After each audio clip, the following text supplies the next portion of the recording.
any Illuminati house will have a number of books. Certainly it will have The Lord of the Rings.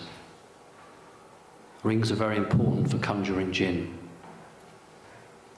I could be really naughty and ask anybody here, has anybody here conjured a jinn? Wonder if anybody would admit to that.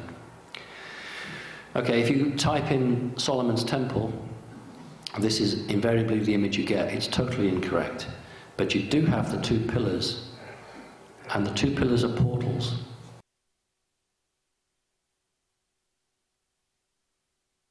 So much jinn activity around me. Wonder if anybody would admit to that. Okay, if you type in Solomon's Temple, this is invariably the image you get. It's totally incorrect. But you do have the two pillars, and the two pillars are portals. Boaz and Jachin. These are the pillars, and inside a portal opens, allows you to... I'm getting some strange things happening. I'm used to it. Allows you to either bring things through or send them through. This is the message that I've just sent on Facebook to Simon regarding the situation. Basically, hello Simon, I've been watching some of your recent YouTube videos, interviews, and noticed that you mention in them that the two pillars of Solomon's Temple are a portal. As you know, the realisation of this was channelled to me in 2013 by my celestial guide Charlotte, and was first mentioned by me in public on Facebook that year, with a follow-up in March 2014 at the Probe conference at which both you and I spoke at. I note that in all of your interviews you do not mention any source for your statement that the area between the portals, the pillars should I say, is a portal, or how this is possible. Could I please ask you where you reference and source this, and why you believe it is a portal? Thank you for your assistance. Now I just want to go on here, as you'll see, he doesn't mention anything about, make a statement that the pillars themselves, which is incorrect, are portals. And I'd just like him to clarify this, really. You'll see the reason why as we go along with this video. Okay, thanks. As you will see from the slide that I'm showing now on this video, the portal information that was channeled through me from my guy Charlotte was actually in order to try and sort of re-represent to us in a very simplistic way, I would say a higher intelligence device really that was shown to the ancients, enabling them to use sort of materials that they could find like stone and rock and the natural landscape to actually replicate the frequencies used, assisted by the beings that were actually using the portal to bring through higher energies and to manifest themselves in our reality. Now you can see that I was given also information at that time that this was connected with the Bethel stones, the original standing stones that Moses found in the deserts, where he first sort of spoke with the God source, and which I do believe were interdimensional beings, and this information was channeled through to me in order for me to actually make some sort of small scale replication of that to use at the Settle portal. Now the thing is, I mean, it wasn't exactly the same. This wouldn't be able to bring through manifest beings, living beings, but it would be able to let them project themselves, their energy, onto a black screen, which in some senses is how a portal works. But what I'm trying to show is down in the left hand corner you can see almost an identical representation of Solomon's Temple that Simon Parkes has used, putting the importance on the pillars. Now unless I've got this wrong and somebody can show me this, I'm quite happy that people could research it.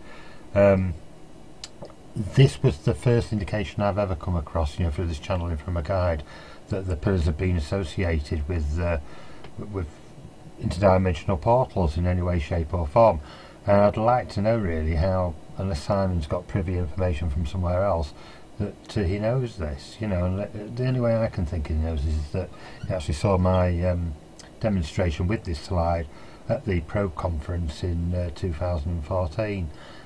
that is the only way I'm aware of, because I know from the channeling that I got that this was all new information, and it blew me away when I received it.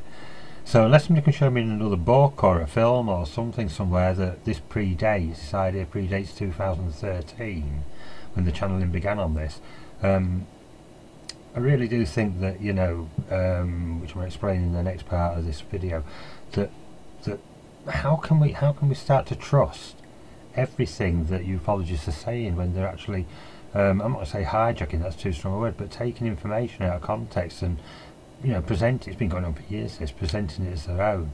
There has to be a level of honesty in this subject, and if we can't start ourselves at that level, well, what chance have we got for any, you know, awareness of inviting any other beings to this planet when we can't even discuss them in a truthful and honest way?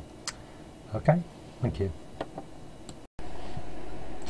Okay, I don't want to really labour the point, this is just a short video really. I'm just trying to bring around this awareness that I think people's attitudes towards the subject really need to change, and there needs to be this sort of level of decency and respectfulness that needs to be, it's crept out of the subject in, well, over the last 20 years I've seen it gradually go. But I mean, I like Simon Parks, don't get me wrong, he seems a nice guy. I don't like the fact that he's been a politician, but there you go, maybe he's one of the good guys, who knows. But at the end of the day, he's made some remarkable claims about his family, his upbringing, his contact with UFOs and alien beings, which my own channeling would suggest that this may be correct. But the problem is, once you start going down the slippery slope of using information that isn't your own and projecting it as being your own, then people will start to think, well, you know, is most of what else he's saying true and accurate? And this is a disservice not only to the UFO community but to himself as well. Don't, please, Simon, go down that track. Stay honest and stay decent, okay, because we need people like you in the subject. I just want to show, you know, my books here, UFOs, Portals and Gateways, all the information of how this was channeled to me about Solomon's Temple and the portals is in there, and how this device is supposed to work.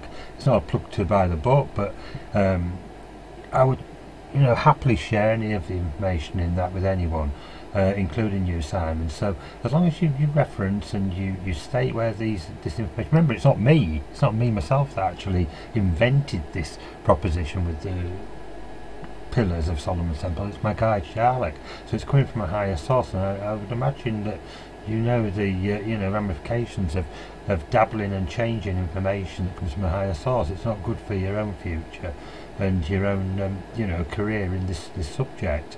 So stay true to the word, Simon, and let's get to the bottom of the, you know, what really is going on with the subject.